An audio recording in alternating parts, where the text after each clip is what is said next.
What's up, UX fam? How's your mom and them? Welcome to another episode of Beyond UX Design. I'm Jeremy. If you're new here, welcome to the show. I am super stoked to have you. And if you haven't done it already, please consider subscribing to the show wherever you listen to podcasts. And if you are a regular here and you feel like you're getting something out of the show, I would really appreciate you leaving a 5-star review. That'll help me out so much more than you can imagine. This week's audiobook recommendation, of course, is Articulating Design Decisions by the great Tom Greever. Tom's book is aimed at helping designers communicate more effectively with stakeholders and their teams during the design process. It offers strategies and tactics for presenting your work and explaining your decisions in a way that builds consensus and allows the team to move forward. And the book emphasizes the importance of understanding the concerns and objectives of stakeholders. You know, that whole empathy thing we always talk about as UX designers. And it offers some practical techniques to present designs in a compelling and persuasive manner. And the book underscores the ideas that good communication is as crucial as the design itself. And this is really one of my favorite UX books. You've probably seen my memes floating around LinkedIn or the internet.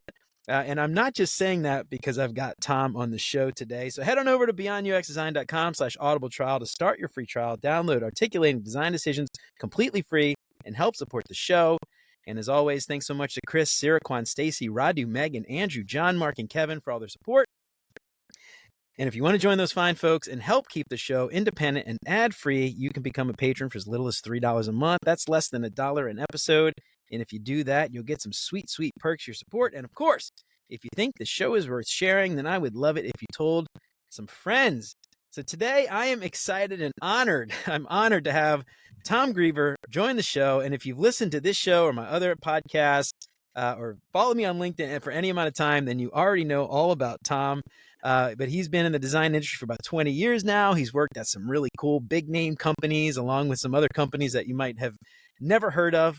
But you probably know Tom from his incredibly popular book, Articulating Design Decisions. And I probably talk about it way too much. Tom, welcome to the show. I am so excited to have you. How's it going? Thanks, Jeremy. No, I love it. I'm glad to be here. I think you did a better a description of the book and the value than I could have. I need you to come with me now when we go places. You know, I'm cheap. I'm very cheap. Just buy me a I'll beer and pay for my hotel rooms, and I'll go wherever you need me to go. All right, cool. So Tom, I'm so excited to have you on. Everybody that seems to have you on for their shows, they always seem to talk about articulating design decisions. And, right. You know, for me though, I've actually talked to you once before back in the day in my other podcast, Retro Time. And I feel like there's probably some different things to explore. You and I had a really great conversation a couple weeks back, and we talked about something that I've seen quite a bit, and you seem to have a lot of really great insights here, but this idea of rigidity versus adaptability or flexibility. You know, some people think of it as sort of, you know, their duty to hold true to these principles and stuff, but it often kind of backfires for them. So I'm curious, I want to talk a little bit about this idea today, and we can kind of go from there. How's that sound? Yeah, no, that sounds great. I love this topic. Awesome. Yeah. So first thing, you know, it's interesting because people go to school, they learn this process, and this is something that I think your book speaks to so often or so well. It's this idea that, you know, process is irrelevant to everybody else. And what we think as UX designers is not going to just be something that everybody buys into. And we're often kind of coming up against these stakeholders that are pushing back, and we don't agree with what they say and stuff. And I'm just kind of curious, this idea, I want to talk a little bit about your experience here and what you've kind of seen and how you've seen this sort of work in the real world. Yeah, well, there's definitely been this theme throughout my career that, you know, in a sense, as designers and design leaders, we are always trying to champion and advocate for best practices in design. We want to move our organizations forward, improve the maturity of our design in the face of, you know, people who maybe don't have that same perspective, right? They don't understand kind of like the value that we're trying to bring sometimes. And so it often feels like the job is doing nothing but advocating for that and trying to convince people to support us and help us move that forward, right? And how I see this playing out occasionally with people that have been on my teams is you end up getting people in the industry who are extremely passionate, but then also extremely rigid about how they define design and how they see it and where the lines are drawn for them, to a point that it just becomes really difficult to work with them. And they develop a reputation as being someone who's just kind of difficult to work with. And I believe that they're trying to do the right thing, right? Right. They're owning their principles. They're holding on tightly to their values, and that is in fact a good thing. But they're often doing it at the detriment of those relationships and those people who can help them succeed, right? Mm-hmm. And so, like you said, it ends up kind of backfiring if it plays out in that way. And so, like that, I think that's the challenge, is being able to find this right balance of advocating for our craft and moving it forward, but doing it in such a way that we can actually have like a positive influence and not a negative perception on us as individuals. Yeah. And one of the things that I love in your book, and this is something that, when you read it, it's funny because you read it and you're just like, oh, of course, but you never really hear anybody talking about this. And it's this idea that relationships are just so important to Mm, getting our stuff, our designs out into the world for a user to use. We can't release the thing. What was the point? It was a complete waste of time. yeah, And what I love about this idea of relationships, it's that idea that you have to build trust, right. and it's so hard to build trust when someone comes to you and they know, oh, I have to have this conversation with Jim again. Oh, he's gonna yell at me about something and blah blah blah. And it's so hard to build that relationship when people dread having those meetings with you. Yeah, right. No, I think I love the little character voice that you did for us there for a moment, because Hmm. I do think it encapsulates the feeling that people sometimes have when they come to meet with us. They know when they come meet with us that we're going to push back. We're going to say we need more time. We're going to say that we have to do research. We're going to come up with all these things that are absolutely important, that we should always be trying our best to make sure that we're like following these best practices.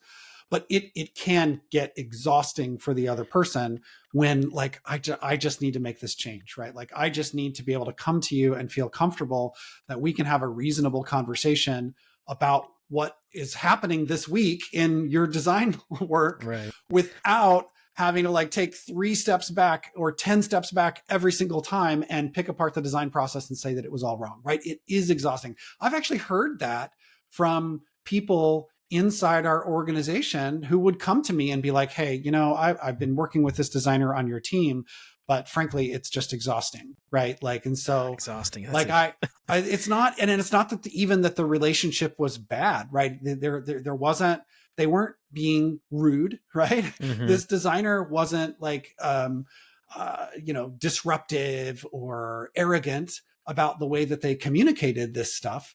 This product partner just knew that it was going to be a little bit of a fight every time they had to go talk to them, and they were just kind of tired of it, right? It was Yeah. just, there was a level of kind of like anxiety and tension that existed between them, simply because they just knew that this was always going to happen, no matter what. Yeah. um yeah. No, sorry. Go ahead. I didn't mean to cut you off. Go ahead. No, Was I that was you did? just transitioning. I'll let that out. Okay. So that's interesting too, though, because this is sort of begs the question, and I think you mentioned this a second ago. It's not about giving up on the things we believe to be true or the things we think are important. I'm curious, like, how does the designer balance that? Is this something that we already ask a lot of junior designers?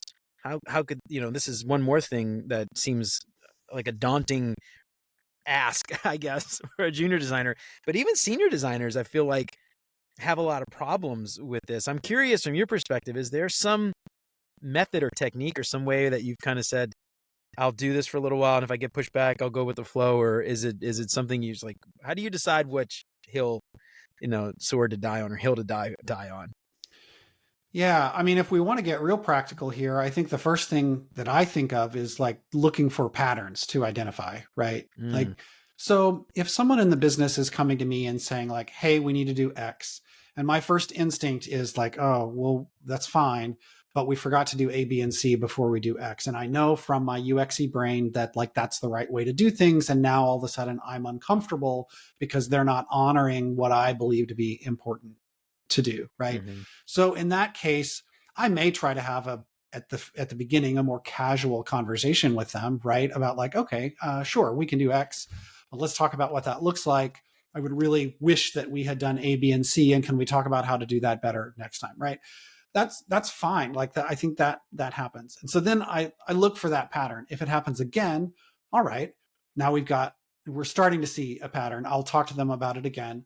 And by the third time, now I believe there's an opportunity for me, if nothing has changed, to go to them maybe a little more directly and a little more explicitly and be like, okay, look, hey, I need us to center on what our roles are, what your expectations of me and my team are, so that we can make sure we're doing our best work, because I'm getting concerned that doing it in this way is ultimately not going to yield that for you. Right. And you'll notice that I'm deliberately trying to frame it in terms of the other person, right? You're saying you want us to do X. That's fine. We can do that.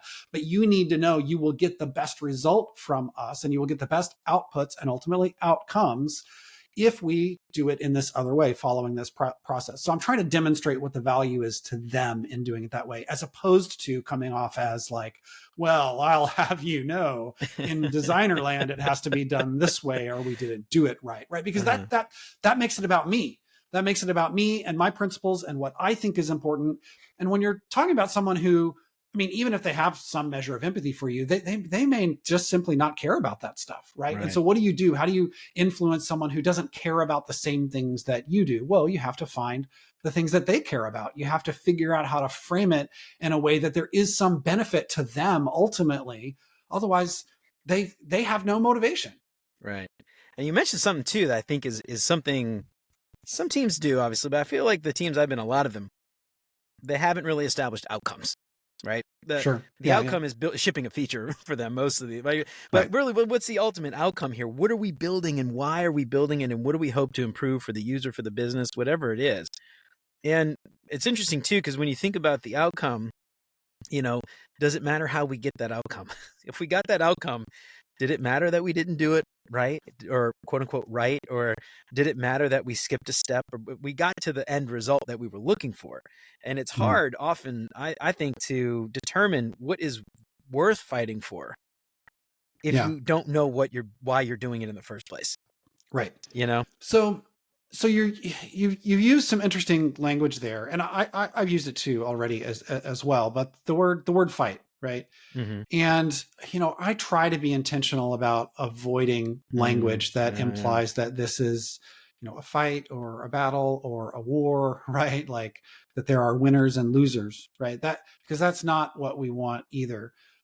Even the term pushback to me has some negative connotations. I'm pushing on you because I disagree. Heck, I'll even go so far as to say I would avoid the use of the word disagree, right? Like there's nothing that is like a bit more abrasive than talking to someone and just simply stating out loud, well, I disagree. And now let's talk about, like, even if we're in a relationship of trust where we have permission to disagree with one another, it is still going to like create bristles in that other person. Right.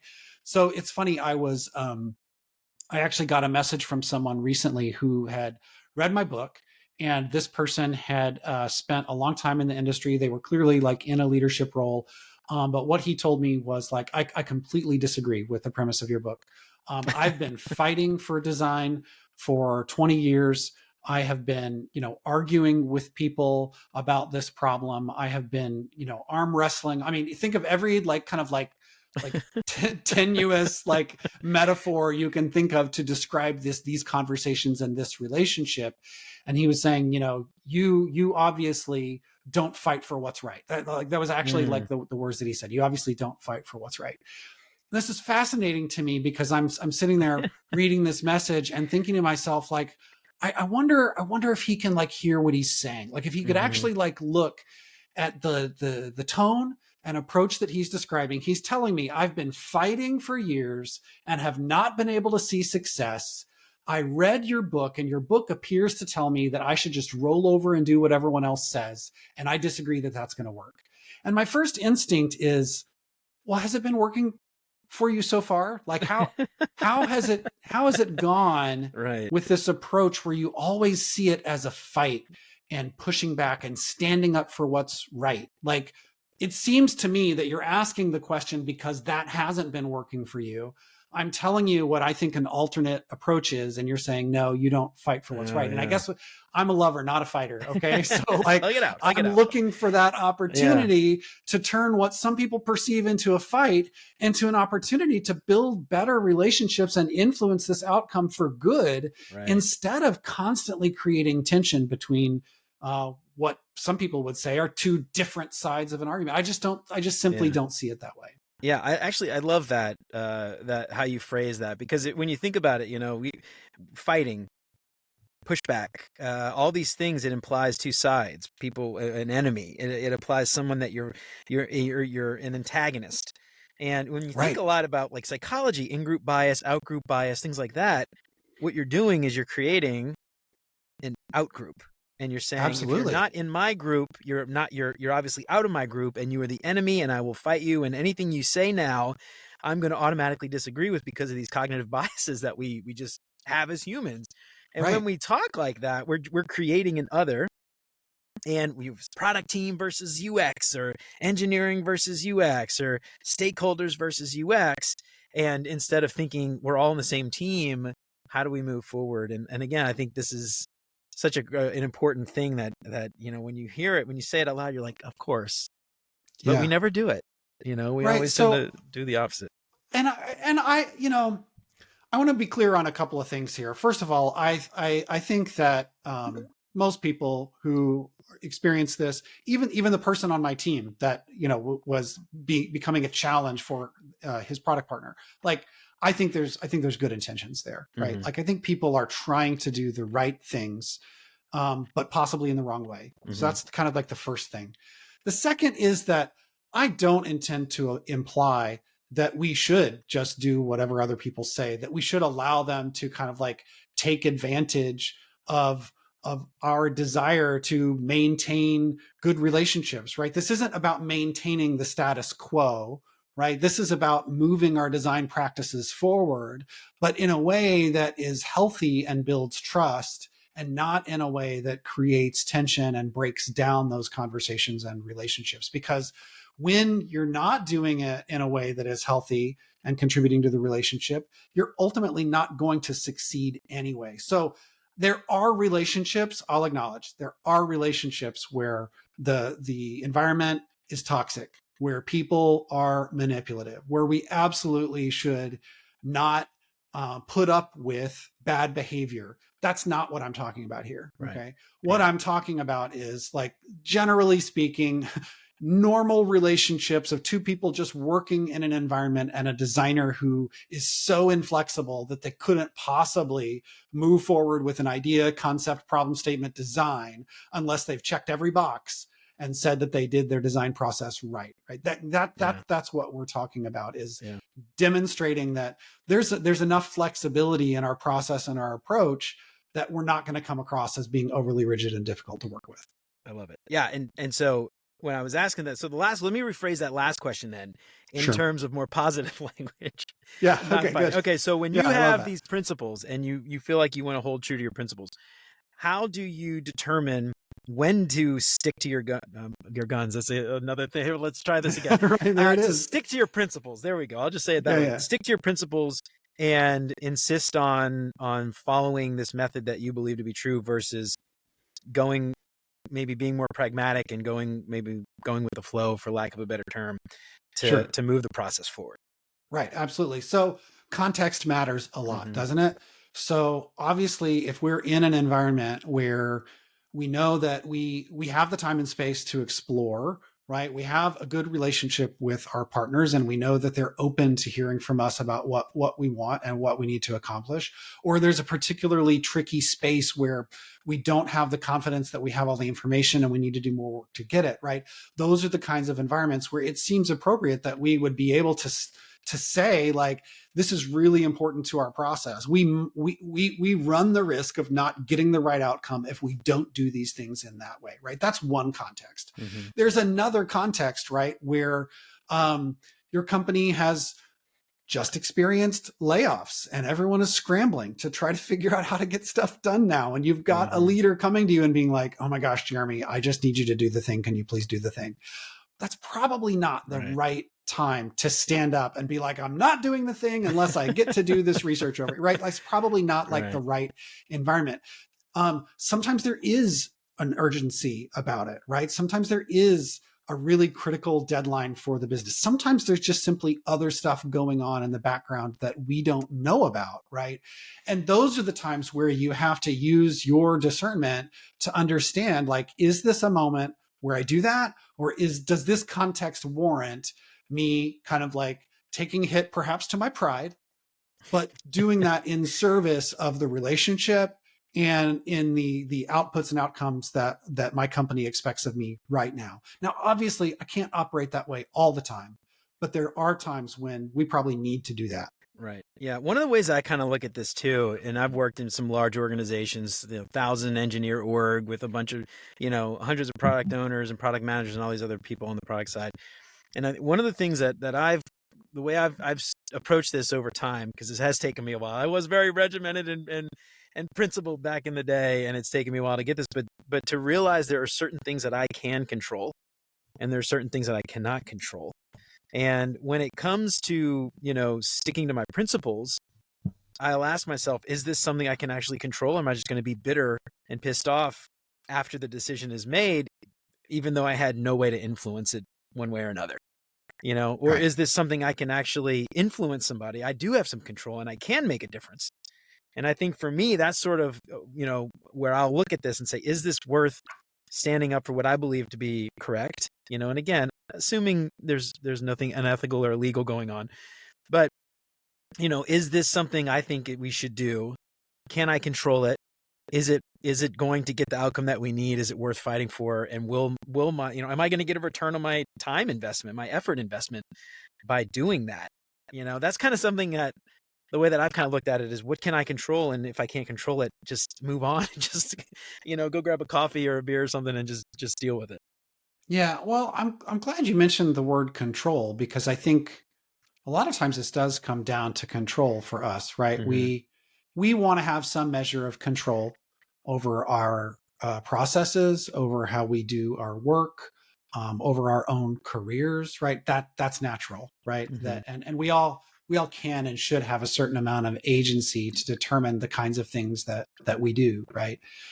At the same time, you can't control everything. It's not all about control. And what would it look like to let go of some of that control? And instead of feeling like the right solution is to strong arm someone Mm-hmm. into doing it your way because you told them so, as opposed to building up sort of like an influence campaign internally with your partners in the organization so that they want to do it because they see the value and benefit of doing it that way, right? Mm-hmm. Even if you convince them that it was their idea, right? Whatever it takes, who cares? right? Like you get credit. which one is actually going to be more effective in the long term? And I think people get frustrated. Maybe they even get lazy, and they just get to the point where they throw up their hands and go, fine, all I can do is just say, sorry, we have to do it this way, right? Like this is the way I know how to do it. This is the only way to do it right. And I think there's a much longer game to play here, where it takes time. Yeah. It takes time to influence people, to build that trust, to work up those muscles to influence change in any organization, right? Change management is incredibly difficult. That's why there's entire roles and disciplines dedicated to managing change inside organizations, right? And I don't think it's all that different. You can't expect to just tell someone, this is how we do UX. And for that person who doesn't share that perspective to just instantly snap and go, okay, great, let's do it that way, right? That's not realistic. Yeah.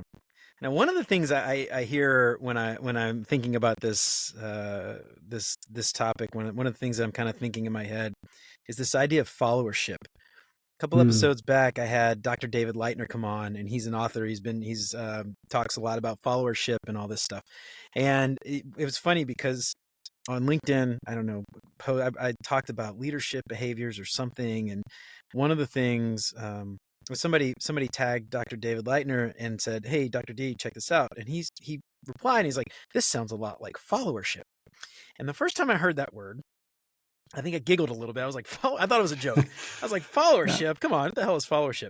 And so I had him on because I wanted to talk about this and the idea of followership. And this is something Dr. D mentioned in the interview was the West is very leader focused, right? Yeah. We celebrate Yeah. CEOs. We have leadership books and, countless leadership books. And there's entire sections at the bookstore devoted to leadership. No one ever talks about the followers or the followership or the people doing the actual work that actually have to, execute. And one of the things that that Dr. D mentioned in our interview was this idea of follower disagreeing, being courageous to disagree, but at a certain point, you commit for the good of the team. And that's something I think a lot of us have this huge issue with, is understand, like, I don't agree with this, but I'm going to help execute so we can move forward. Right. And again, the themes in your book, to me, that's all about, like, the whole point is to move forward. We just want to move forward. We want to go to the next step, even if it's not the step we chose. Move forward. And I'm curious your thoughts on followership. I don't know if you've ever heard that term before, but that's something I had never heard of until about 6 months ago. And I know a lot of people probably haven't. Hopefully they listen to that episode if they listen to this episode. But anyway, I'm curious, is that something you're familiar with, that concept of followership, or is that something? Yeah, I've heard of the concept, and I think it is definitely something, like, the word, I think potentially is I don't know. I think it might make some people uncomfortable. Yeah. I think this idea that we can or should be followers in some instances is not a value that we have in Western and American culture in particular, right? We do value leadership, even at lower levels of the organization. We talk about how important it is to develop leadership skills over time, right? And so this idea that you are or would be a follower from time to time is, I think, probably not talked about enough. But it is important, right? We do it, maybe even if we don't talk about it that way. Sometimes there absolutely are times when we're following what our leaders are telling us we need to do, right? That does happen.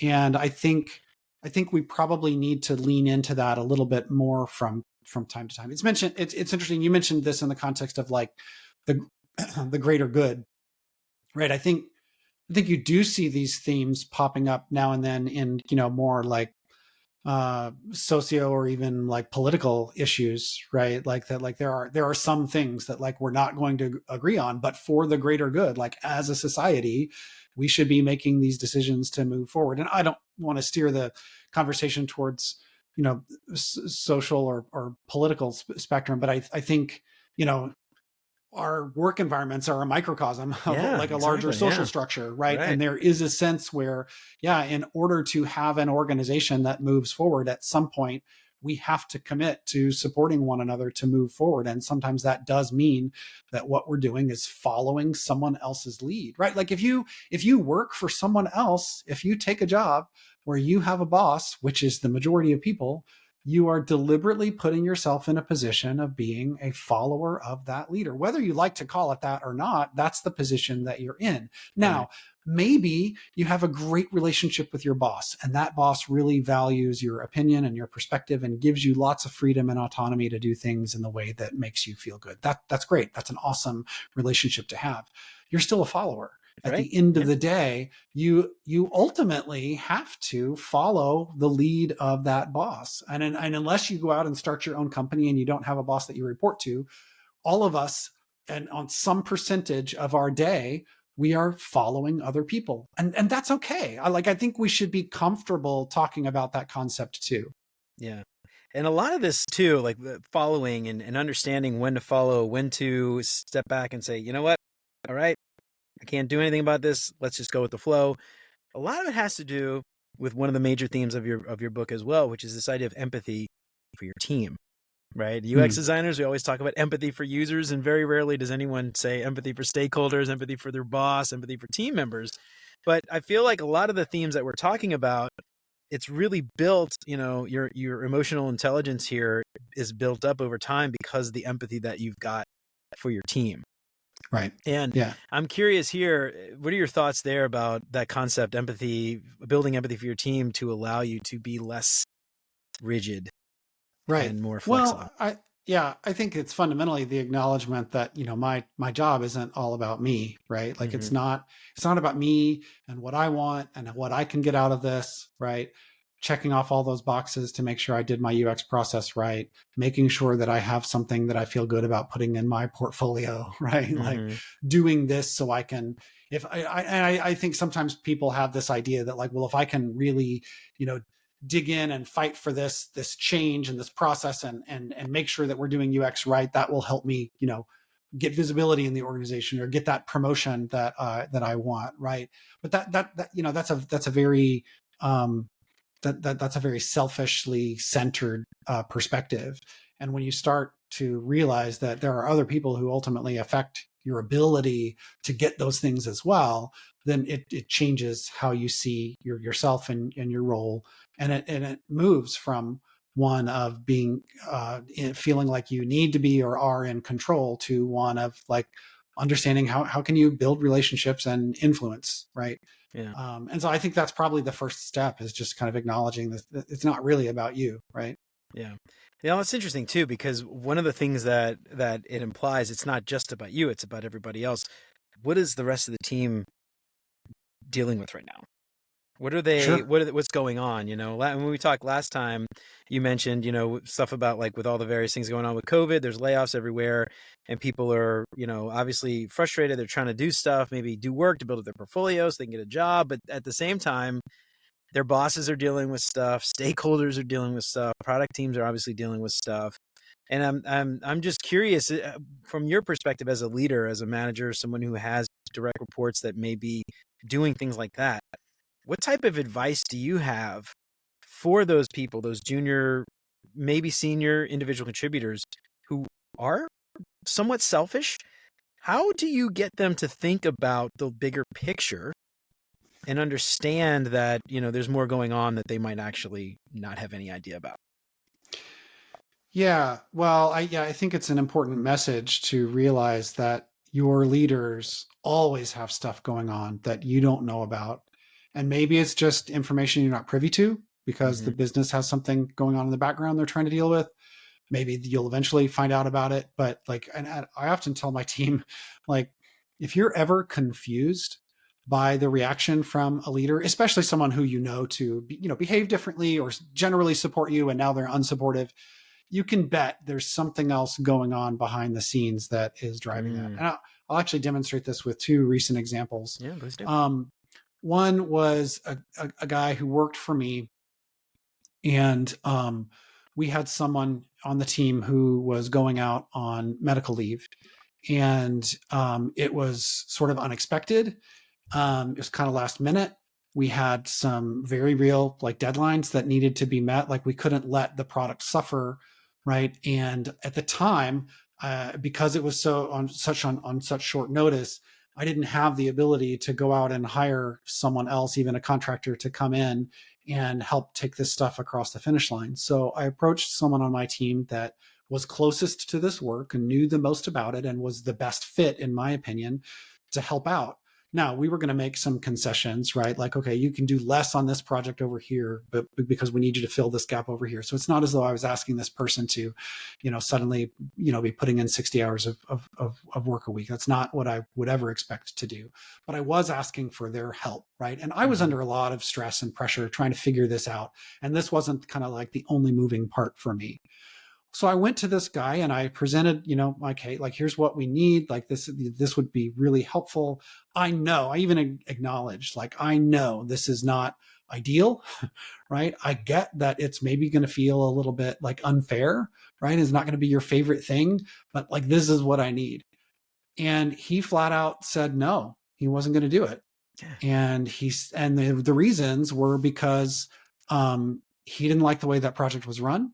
He felt like it was being done incorrectly, that they weren't following a good process, that the person who was leading it didn't understand value of design. I forget all the reasons, but they were more based on principle than Right. anything else. It was just like, I, Right. I don't like where that product is headed. I don't think the decisions that are being made for that line of business are good, and I don't want to contribute to it because I don't think that I could actually affect change. And I respect that for sure, but it put me in a very, very difficult position as his leader, right? Now, I ended up finding someone else who would do it, right? Right. And, when it comes time for conversations about promotions or even layoffs, right? That absolutely weighs into my Yeah, of perspective course. on where people sit in the organization, right? So that's one example from someone who reported to me.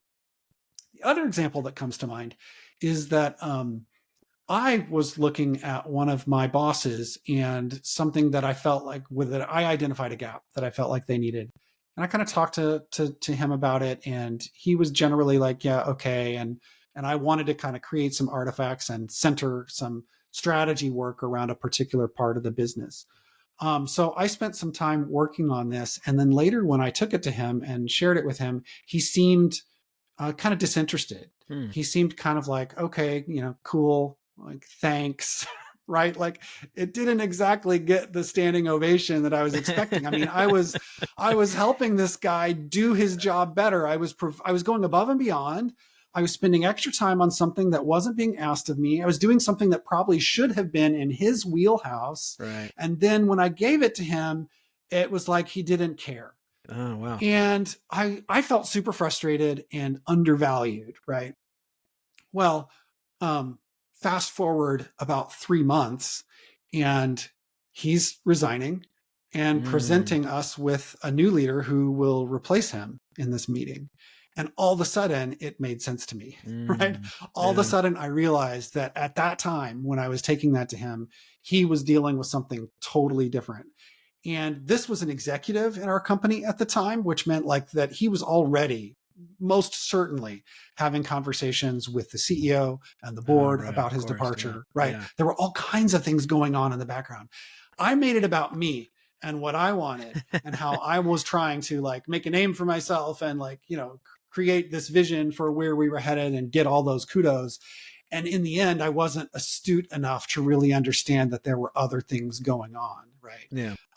There's always things going Yeah. on. Now, was this your direct supervisor, or No, it was was this one one above removed. your, So your this grand was my boss's boss. your Yeah. grand boss? Okay, I love it. Yeah. Yeah. So this is something. One of the things, like, what I often give advice is, one-on-ones are so critical. They're so important. And again, one-on-ones are your space to promote your ideas and for you to voice your opinion on things. And this is like something I tell people a lot is like, even if your boss doesn't set up a one-on-one, you have got to go set up a one-on-one for yourself, even if nobody else in your team does it. And this is like I'm curious from your perspective. Maybe you were doing this, I don't know, but going in and talking about these things that you're thinking about and relaying this to your direct supervisor. I'm thinking about doing this. I think this would help. Here's why. That should be a really great place to get the feedback before you go and do any of that stuff. Because again, it's that idea of being a great follower is not, going off and just doing whatever you want. It's following the lead, the strategy, the vision, the plan for the good of the business. And Right. hopefully your boss is going to say, maybe let's hold off on that. Now he might Right. not know, he or she might not know about his boss leaving. So there, in that case, maybe that's something, who knows if that's avoidable. But, a lot of times I know, for instance, my boss is in all these leadership meetings in this big company talking about future things that he probably knows about that he's not allowed to share.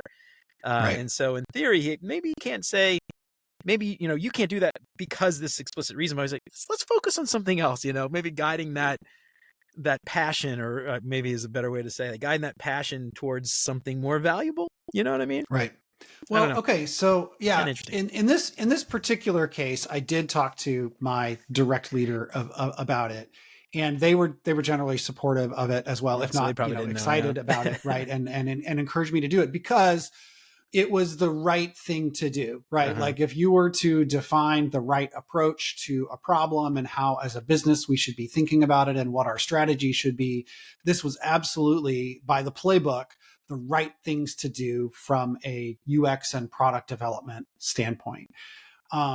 But because I didn't have the insight to Right. understand where the business was and what the business actually needed from me at the time, it ended up being a wasted effort. Now, it Right. didn't create conflict in the way that we're kind of talking about some of these other areas, Yeah. but it wasn't ultimately providing value to the business either, right? And I Right. think that's where it fell apart, right? Yeah. I could have if I had been a better follower, or maybe even read between the lines a little bit, like if this person isn't super enthusiastic about something that I think they should be, then maybe there's a sign, maybe there's an input there for me to pause and go, okay, Yeah.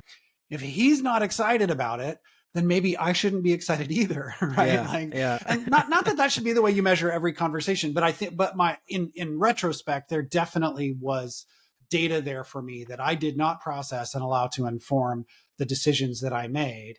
And I probably could have done better at that. I could have been a better follower. Instead, Yeah. I was thinking about me and what I knew to be the right thing. I knew this was the right thing. And it wasn't. Yeah. Well, that's the other thing too. I mean, tying that back to the overall idea of rigidity and flexibility and principled, what's the right word? Principled inflexibility. Okay. That idea though of context, reading the room, gauging how other people react to things that you say would, in theory, I think, help you understand: am I being too flexible? Am I being too inflexible? Am I not helping here? Am I actually hurting here? And that idea, really, overall, I mean, a lot of the themes we're talking about end up being very much about emotional intelligence and being able to gauge what you're doing, be self-reflective and understanding your own actions and how they impact the rest of the team, and empathy for the team and all those other things. And to me, I was just thinking about this. Emotional intelligence to me seems like the way to foster some of these concepts, or grow some of these concepts to maybe try to practice, so that you can get to a place where you're asking yourself, am I actually helping here with this conversation, or am I actually hurting, or Right. what's going on here? So anyway, Yeah, I emotional think intelligence so. can't hurt anything.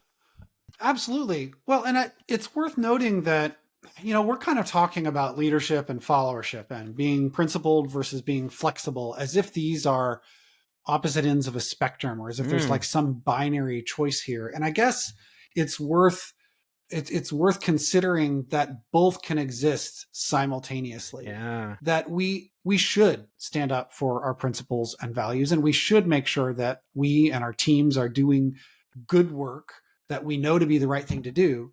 And we should also remain flexible and be good partners in the business. I think there's kind of always two tracks that we're working on here, right? We've got the here and now. We've got like right now, this is what my leader needs from me. Like I have to execute, I have to build the thing, I have to say yes to this right here, because that's what they're asking of me and that's what they need. And I don't know all the reasons. It's Mm-hmm. imperfect. It's maybe even frustrating for me that I have to do it that way. But I'm going to say yes, and I'm going to do it in service of making my team and the product successful, because that's what I'm being told to do. At the same time, in parallel, running with that, I am also going to set aside some of my mental capacity and effort to make sure that the next time we do it, it's incrementally better. And I'm going to talk to them about it in a sidebar conversation. I'm going to create some artifacts that I can share with my team. I'm going to do a little one-on-one, or have an open UX coffee with everyone in product so they can come learn about what we do. Like this job of advocating for what's right, as well as doing what's needed of us in the moment, can coexist, and they probably should coexist. Yeah. And I think where it gets problematic is when people think that they can only be on one end of the spectrum or the other. That's a really great point. Yeah, and the other thing too that I was thinking about this at the same time is, this is certainly easier said than done. But if you feel like you're working at a company and they go against your principles at every turn, maybe it's time to find another job. Yeah, Maybe that's totally. not the Yeah. right team for you. Maybe you can get another team within the same company if it's a big org, or find another job altogether. So, Right. it's like no one's asking anybody to go against their principles here. Obviously, if it's that bad, quit and find another job where you do fit, or where that does meet your principles, and then you don't have to Yeah. fight all the time. I do think that's an important thing. It can be hard to acknowledge that, though, right? Yeah. And it can be difficult to see that when you're in the moment. Some people are very sensitive to this and would, quit and go find another job at the drop of a hat, right? Because Mm-hmm. they are so principled. Other people are very loyal, right? They want to see it through. They want Yeah. to see if they can affect change. But you're also right that, like, at some point, you may have to stop and look around and go, maybe this isn't the place for me, because the way that they're operating, the way that they're doing things feels too much like a struggle, right? It feels like it's a whole lot of effort to not get out of it what I need in order to be the individual and have the kind of career that I want. And that is absolutely an appropriate conclusion to come to. Yeah. No, the other thing too that I was just thinking about, I was just remembering from your book, one of the things that you mentioned in the book was to create almost like a persona card or a persona for your stakeholders in a way. And Right. persona might not be the right term. I can't remember exactly what you called it, but some kind of a quick reference card for the various people that you work with. Yeah. And one of the things that I was just kind of thinking about, I can't remember if you mentioned this specifically in the book or not, but the idea of creating a stakeholder map, understanding who your stakeholders are, who they influence, who influences them, and building out this sort of stakeholder ecosystem, maybe I don't Yeah. know if that's the right term. Mm-hmm. And that Yeah. way, you and your team and everybody on your team, or that's on that product at least, or project, can get on the same page as far as how does Beth like to communicate versus Joe? And when we're Right. talking to Beth, let's make sure we're all talking this way and we're addressing these issues because that's what she cares about versus Jim who cares about that. So it's a lot of upfront work, but I think one of the worst things that could happen is for a UX team to not be on the same page and having conflicting points of view and conflicting messages with stakeholders, because then they think, wow, this team isn't on the same page. Like, what's going on over here? They don't agree. They must not know what they're doing. And then you erode all that trust and everything that you've built up over time. And then it makes it really hard for anybody to go work with them because it's not that they don't trust you. They just don't trust the UX team because of all these other issues that they've had in the past. So yeah. Anyway, Yeah. I don't know. Yeah. And it ultimately erodes credibility in UX and in our product design practices. And that only hurts in the long run. It actually doesn't help. But yeah, in the book, I talk about, mapping your stakeholders according to both their influence over your outcomes, as well as kind of like their interest in your projects. And there are 4 quadrants where you can put them in. It all rolls up to this concept of like trying to understand our work from their perspective, the same way that you would try to understand your interface from the perspective of the customers and the users, right? We want to think about, this meeting, what is their interface with our design team, and how can we make sure that we're creating an experience that actually solves their problems in a way that is also delightful, right? Like we want to create moments of delight in our UIs. We should be just as intentional about creating those same moments of delight with our stakeholders. We want them to want to come work with us. We want them to see the value in what we bring. And it just gets a lot more difficult when you're not flexible in terms of like seeing their perspective and understanding how to frame it for them. Yeah, it's funny you mentioned that. My boss Matt and we were actually talking a couple weeks ago. We've got this regular recurring call Friday morning with this, we call it the Connected Customer Experience Team, and it's all these various people from various orgs coming together, and we're talking about, basically recap scrums, if you will. We're talking about all the various things we're working on, how all the things are connected. And our goal, we actually were talking about this because somebody mentioned, this is my favorite meeting of the week, Yeah. And we're like, that's exactly what we want. That's the kind of, we want UX to be the, fun's the wrong term. We don't, not necessarily fun for the sake of being fun, but, engaging, interesting, thoughtful, creative, helpful. Those are the kinds of feelings that we want the rest of the team to kind of take away when they work with the UX team. Not exhausting, monotonous, demanding, fighting, whatever adjective fighting would be. Right. But so I love that you mentioned that, and that's something I don't hear a lot of people talking about that. I love that you call that out. Yeah. Well, it's super important. You end up in a lot more productive conversations, getting a lot more information than you would otherwise. Right. We actually had I had an experience recently with one of our research leaders who was very, very principled, again, for all the right reasons. Right. But and this person actually was pleasant to talk to and get along with. Right. But they just too frequently created a scenario where it was never done right. It's kind of like no matter what you did for them, it seemed like you never did it quite right. They were always kind of like dissatisfied with the process or the outcomes. And it just created this sense. And again, it wasn't quite the same level of like this person is difficult to work with, it was just tiring enough that people didn't want to meet with him, right? That they would get a meeting invite. And this is a person who needs to be influential in the organization.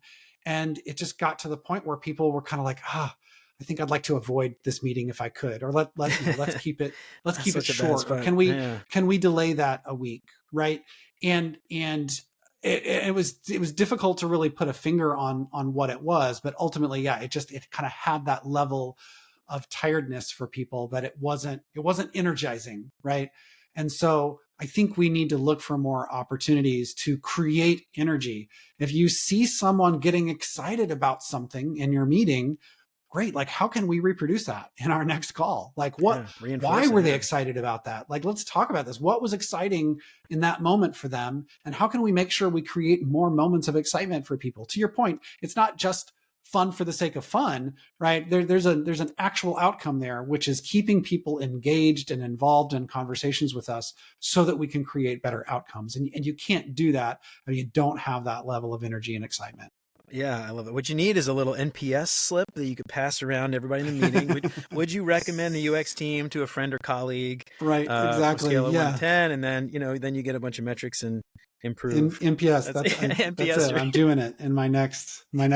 I'll let you know. Paper though. It has to be physical paper. That's what really makes the bit hilarious. In fact, we'll ask everyone in the moment to like raise their hands on the call. Oh, your researcher will just like eye roll over, and then they'll collapse unresponsive for all the right reasons. All right, Tom. So I love it, man. This has been a fantastic conversation. I've got a few questions that I like to ask all of my guests to help all of my listeners get to know my guests a little bit better. But before we do that, anything else here that you feel like we didn't get a chance to cover that you think is just really important for these junior and even senior UX designers to understand when it comes to this idea of being flexible versus rigid? I think we've said a lot so far.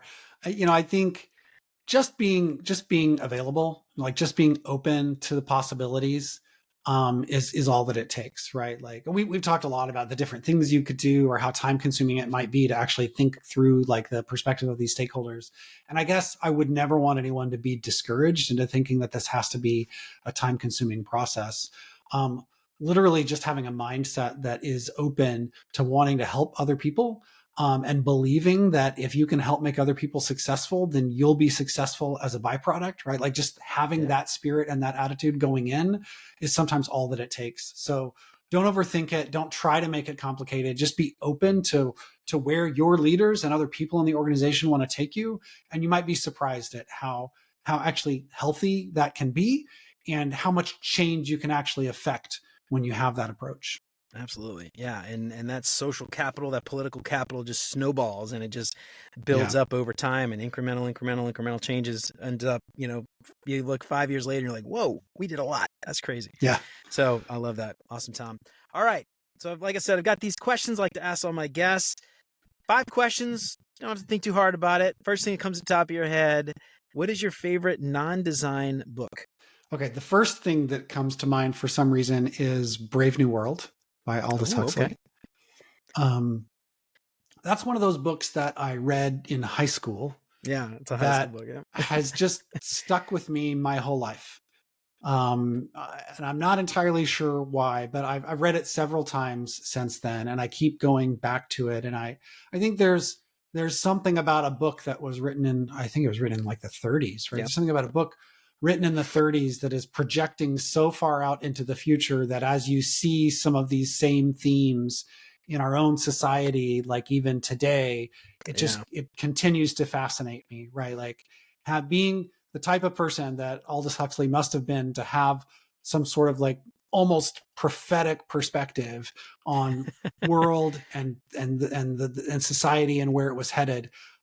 That's something I look up to. I really appreciate that. Yeah, absolutely. Same for me with 1984. I had to read that in high school, and it was kind of one of those like dystopian books. They always make us read these dystopian books in high school, I guess. And it was the same kind of thing. I was like, oh my God, it's so prescient, but it's 100. Like I said, 23. I don't remember when 1984 was written, but Yeah. Oh man, Brave New World is a good one too. I haven't read that in a long time. I had to read that in high school, but I'll have to go and reread that one again. All right. What is your favorite non-design podcast? Hmm. Okay. First thing that comes to my mind, it's not going to be super relevant to the audience here, I don't think, is a podcast called the Read Aloud Revival. Okay. So we homeschool our kids. We're a homeschooling family, and so Read Aloud Revival is very much of kind of like geared towards homeschoolers. So if you don't homeschool, it probably will be less relevant to you. But the premise of the Read Aloud Revival is that so much of like life and relationships and education can happen just in the context of reading a book aloud to each other. Oh, I love And that. if you see, you see this a lot more with younger kids who can't read yet. Parents will read picture books to them and then eventually start to read chapter books until they learn to read on their own. But the premise of this concept is as much around like, no, even with teenagers and older kids or even as adults, it can be super valuable just like as a community to read a book together out loud. Yeah. Because it creates kind of like this experience together, the same way that you would enjoy watching a really fun movie together and discussing it afterwards, right? You can create these kinds of experiences when you read a book together. So that's one of my favorites. The only other thing that I'll mention is like any version of kind of like a whodunit serial murderer like mystery podcast, especially like real life ones. I love those kinds of things. Oh, And there's yeah. a bunch out there now, but I love the following along on the story of like trying to solve a murder mystery. Yeah, I love those. There's one that I was listening to. I think it was like only on Spotify though, which always kind of drives me crazy. But it was called The Commander, and it was it was a 8-part miniseries about this woman who was dating a commander in the Navy or something, and she found out that he was completely lying, had a double life, had like a family and everything else, and like it was like a spy or something, and he had this weird thing going on with like some foreign government. Anyway, it was like really fascinating, but it all kind of breaks down like not quite like murder mystery, but it was very interesting. Anyway, guy ended up getting arrested and going, well, I just ruined it. I shouldn't. Maybe I'll cut that Spoilers. out. Yeah, sorry. Spoiler alert. Sorry, America. Totally ruined that for you. All right. What is your favorite meal? My favorite meal. So I'm going to go with anything that is some version of like a meat pie. So, okay. Pasties, definitely like a steak and ale pie kind of thing, chicken pot pie for sure. Anything kind of in that category. So I travel to the UK every now and then, and the thing I look forward to the most is like literally just a walk up stand where you can just buy a pasty and just like go, right? Like, or even like a nice pub where you can sit down and have a really great steak and ale pie, whatever it is on the spectrum. I don't care. If I'm in the UK, that's pretty much all I'm going to eat the entire time. And for special occasions here at home, we will make pasties, and they're time consuming. Yeah. They can actually like take some time making them from scratch. So it's definitely a special occasion kind of thing. I love that. Yeah, that's really cool. I really like empanadas. Those are really good. And down in Louisiana, where I'm from, they have these little meat pies, which are basically like empanadas, but they've got like usually a little spicy. They may have shrimp in them or crawfish or something. But I'm down with that same kind of category. So I love that. So good. I'm with you. That's something you can eat and walk. I love that. All right. What is your favorite vacation spot? Probably my actual favorite vacation spot is probably going to be any sort of beach. I'm with you. I think there's something about the sound of the water, right? And the environment, like it's intended to be just kind of like slow pace. There's nothing else that you're supposed to do at the beach. I mean, there are things you can do, right? Yeah. There's nothing else you're supposed to do. And especially having kids. My kids are older now, but even when they were younger, right? You can just let the kids just go free. Like they can just play. Like, you're not having to watch them. You're not worried. We can all just hang out, right? I think that's maybe one of my favorite vacation spots. Now, what's funny about that is that we have not been on nearly as many beach vacations as we should have, if that's actually my favorite vacation spot, because I live in the Midwest and there just aren't beaches. It's like a chore to get to a beach. Yeah. So us, being from New Orleans, we were like 5 hours from the panhandle of Florida. It was like some of the most beautiful beaches in the country. Yeah. And then we moved to Cincinnati, like 16 hours away. I It was know. like a 2-day drive. But we recently found Michigan, which we randomly happened to like last minute thing. We're like, oh, we'll go to South Haven, Michigan. And I was pleasantly surprised with Michigan. I know you're in Illinois. I don't know how far you are from. But we've been to the Michigan dunes. There Yeah. are lots of beaches around Lake Michigan, even on the Wisconsin side, that are really good. So yeah, you'd be surprised at how good some of those beaches are. I wasn't expecting a lot, comparing it to Florida, but when especially South Haven, I mean, it was, sand. There were waves. I mean, it looked like if you close your eyes for a beach, sand and waves. Someone dropped you off there and be like, "Where are you?" I would have been like, "Florida." I don't know. But I mean, it was very coastal. I got a very coastal vibe from it. So yeah, it's just that you can there's only 3 days a year that you can actually be there. That's the only problem. That is true.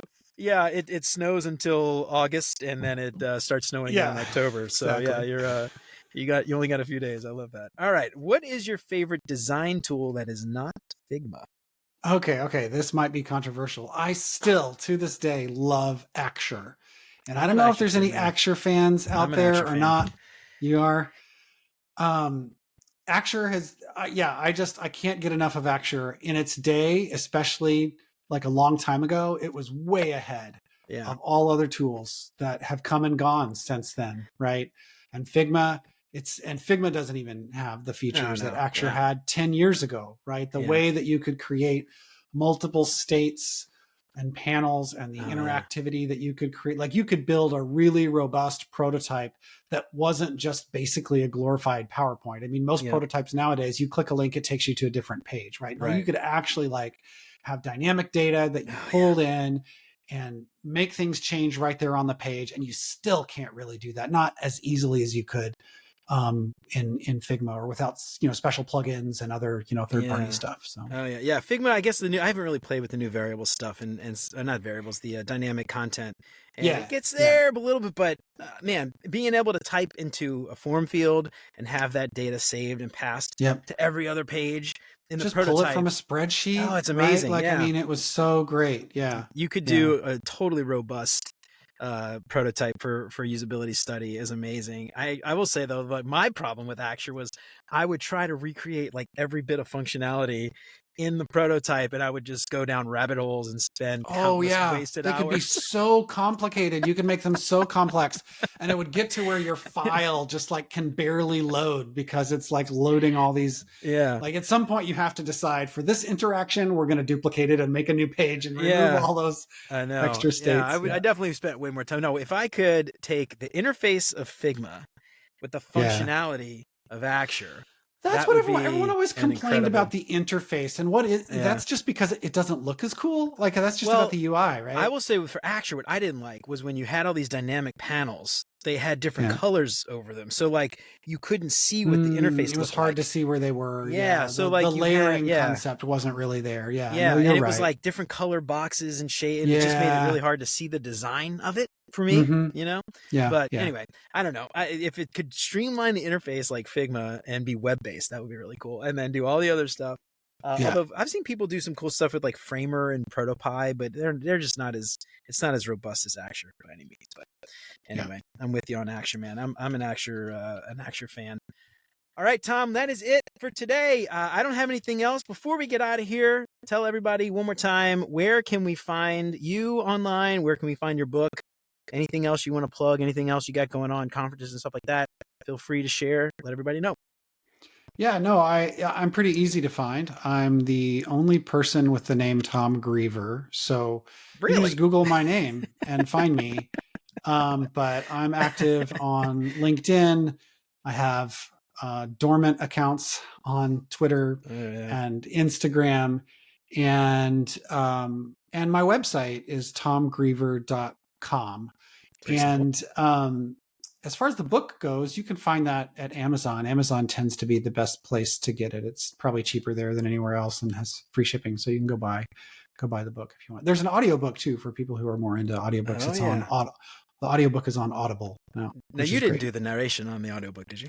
No, I didn't. And let me tell you, it's a kind of a weird experience listening to, well, because the book is written in the first person, right? So everything is like my stories. Yeah, hearing this like booming, like movie trailer type voice tell my stories is a little unsettling. That's so funny. I'm curious. Well, I could probably keep talking about this for. I have so many questions about this. But did you get to pick the narrator, or did no? In fact, I wanted to do it myself because so many of the stories are just literally me talking about my perspective and something that happened to me. It just seemed weird to me that it wouldn't be read by the author, but O'Reilly didn't even entertain that. They were just kind of like, no, we have people that we do that for. And the next thing I knew, they were sending me the files and it was like done. So I don't even know the process for how they picked people or what, but the guy has a very nice sounding voice, but it's a little too nice, right? Yeah, it's just a little too nice. Yeah. It's too radio DJ sounding. Yeah, I saw the other day somebody on LinkedIn posted that they had a translation. I don't know if it was Russian or Ukrainian. It was something in Cyrillic. How many translations are you up to now for the book? There's 8 or 9. Wow, So the Chinese, Japanese, Korean, Polish, German, Spanish, Portuguese. I've seen the Portuguese one, yeah. I'm trying to think if there's any others. I may be forgetting one. Okay. Yeah, this one looks Cyrillic. I don't know. Maybe I was just glancing at something else, but that's awesome. It may be. I don't find out about that either until after the fact. Occasionally I'll just get one in the mail. Just I have like a bookshelf of all the translations. That happened. That happened with the that happened with the Japanese translation. One day I look in my mailbox and there's a Japanese version of my book. And I was like, what do you know? Cool. That's crazy. I didn't even know that was happening. And then with the Polish translation, I was in Warsaw speaking at a conference. Oh, wow. And I had a local, I was like, hey, I just want to go to a bookstore and see if my book just happens to be in a book. It's really rare to find my book at a bookstore. Just because bookstores don't stock a whole lot anymore. Yeah. I'm not sure that my book has really like reached that level of popularity yet where, a Barnes and Noble is going to want to stock it. But I had this person take me to the largest bookstore in Poland, or at least in Warsaw. And we found my book. And we found a Polish translation, and neither one of us knew that there had been a Polish translation. It was right. So I had to buy it, of course. Yeah. So I actually paid like $30 for my own book just so I could get the Polish translation. Whatever. That's great. So, that's a good souvenir to take home to your kids. Yeah. That's awesome. All right, Tom. Well, it was great talking to you today. I really appreciate you coming on. And all the links for everything, we'll put all that in the show notes for everybody to check out. Make sure you check out Tom's book. I will say this again, one of my favorite UX books. I recommend it to everybody. And I've actually had people tell me to like stop recommending it and just like, how about a different book? I know you're going to say that. How about a different book? So anyway, Tom, keep up the great work. Love the stuff. Thanks for all the great insights. Appreciate you coming on today. Thank you so much. Yeah, thanks.